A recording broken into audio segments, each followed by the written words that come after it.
ദേശീയപാത നവീകരണവുമായി ബന്ധപ്പെട്ട് കായംകുളത്ത് ഉയരപ്പാത നിർമ്മിക്കണമെന്നാവശ്യപ്പെട്ട് സമരരംഗത്തുള്ള ജനകീയ സമിതി കായംകുളം നഗരത്തിലെമ്പാടും നോട്ടീസ് വിതരണം നടത്തി.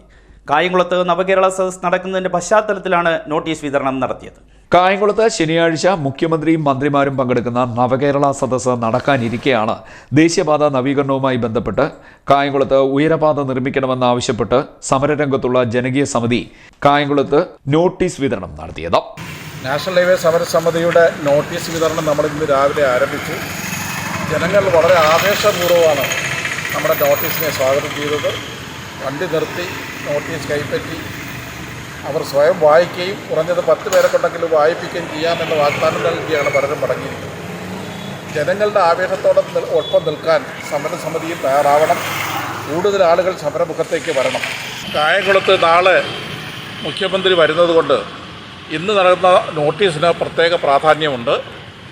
ഇതിനെക്കുറിച്ച് ബോധവൽക്കൃതരാകുമ്പോൾ ജനങ്ങൾ തന്നെ സ്വയം ചോദ്യങ്ങൾ ചോദിച്ചു തുടങ്ങും എന്നതാണ് ഇതിൻ്റെ വലിയൊരു മേന്മ. കായംകുളത്തെ ഈ നോട്ടീസ് വായിക്കുമ്പോൾ നിങ്ങൾക്ക് ബോധ്യപ്പെടും, കായംകുളത്തിന് അർഹമായത് നിഷേധിച്ചിട്ട് ഇല്ലാത്ത സ്ഥലങ്ങളിൽ ഫ്ലൈ ഓവറും വയഡക്റ്റും എലവേറ്റഡ് ഹൈവേയും അനുവദിച്ചിരിക്കുകയാണ്. ഇത് വളരെ ക്രൂരമായ അവഗണനയും നീതി നിഷേധവുമാണ്. ഇതിനെതിരെ ജനങ്ങൾ ഒന്നായി ഉണരാതെ ഒരു പരിഹാരം ഉണ്ടാകുകയില്ല. അതുകൊണ്ട് ജനങ്ങൾ കൂട്ടായിട്ട് സമരമുഖത്തേക്ക് ഇറങ്ങാൻ സമരസമിതി ചെയർമാൻ എന്ന നിലയ്ക്ക് ഞാൻ എല്ലാവരോടും ആഹ്വാനം ചെയ്യും.